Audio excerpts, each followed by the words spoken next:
now I'm going to spend, 6 or 7 minutes drilling down into the mobile portion of the forecast, and this really builds from what Mark and Rick were talking about.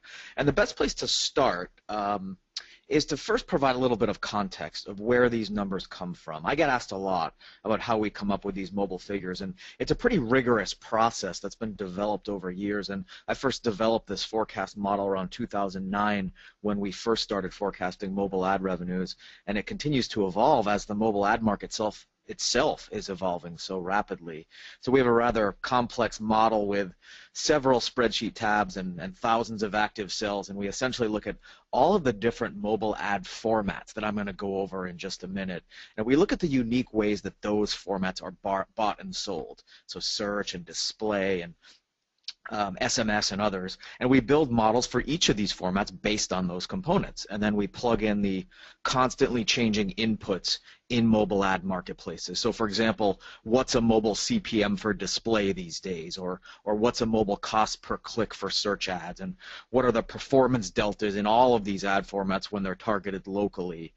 So lots of different inputs to build the top-down forecasting methodology, and that's then vetted against a bottom-up approach that applies sort of a gut check by looking at the revenues of the biggest players in the space, deriving mobile revenues like Google and Facebook and Twitter and YP and others.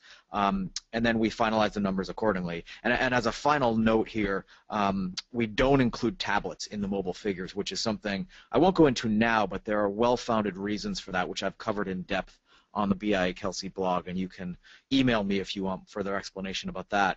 But if we go to the next slide, one other important definition before I go into the numbers is what is location-targeted mobile ad revenue and how is that defined? Rick went over a great definition of our overall kind of viewpoint of what is local, and this is kind of the drilling down into the kind of mobile version of that definition. And first it's important to note that it includes both national and local advertisers, as Rick also mentioned. It's mostly the former, the big guys, at the moment, but it's increasingly moving down market to SMBs. And at a campaign level, we define location-targeted mobile advertising in a few ways. And one, the most prevalent way that it's known is if there's a location-targeted component to the ad placement itself. So in mobile, the translation there is, is it placed within a geofence to reach consumers based on their geographic location?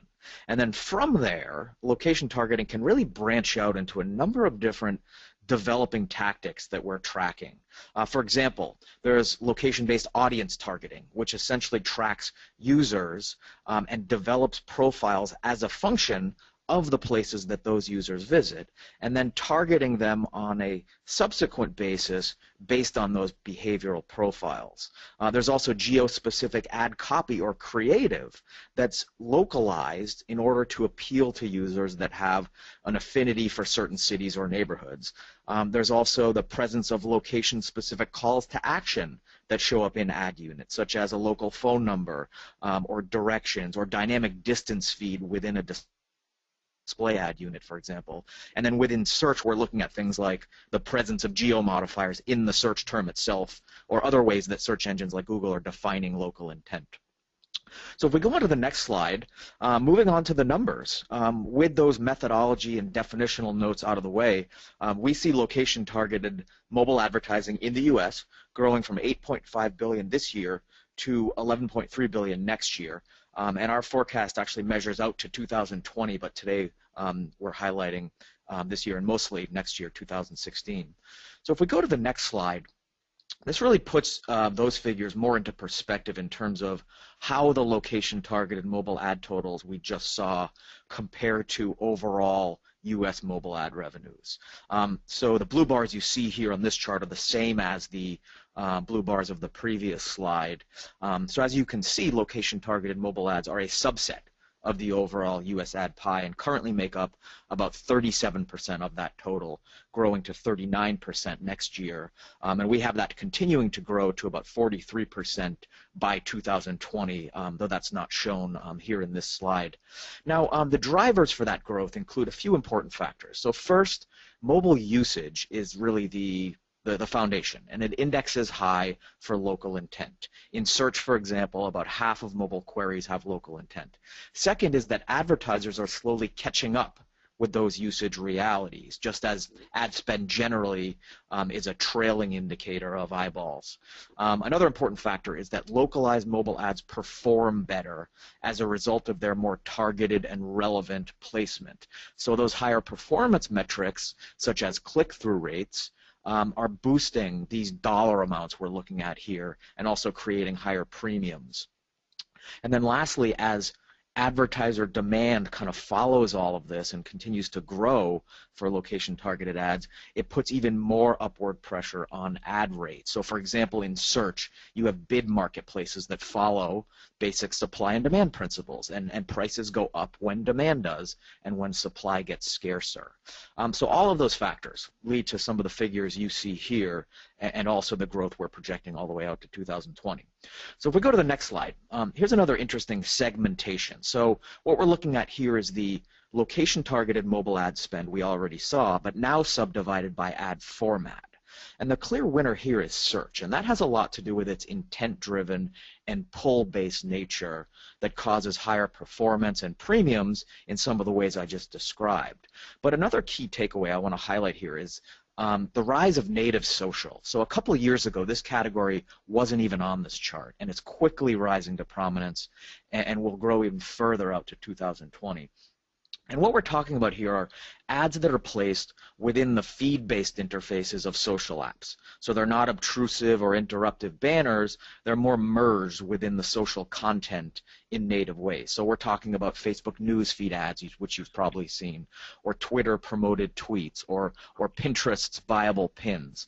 And these are all increasingly in-demand and high-performing ad units. And that's partially because of their native and integrated format, and partly because of the finely tuned targeting algorithms that companies like Facebook are applying based on the behavioral and social signals of the social graph. We're also seeing things like action buttons sprout up all over these native ad units, like buy buttons and other buttons that drive offline local conversions, like Facebook's call button, which we're seeing more and more of in the wild, or launching a message window to a local business through Facebook Messenger. That's something we're going to see grow as well. So these are all things that are somewhat nascent but growing quickly, especially among millennials. So this will be something to watch closely, and will mostly take a bite out of traditional display. I think that's going to be really the victim of native social's growth, traditional display, which is really defined by more traditional static banner ads, which I'm actually pretty bearish on as things develop. So winding down here, I guess I'll put a period there. Those are just a few of my takeaways from the mobile forecasting. There's of course a lot more to it that's in our full forecast, including kind of other takeaways and outer years building up to 2020, as I alluded to. But hopefully that's a valuable taste, and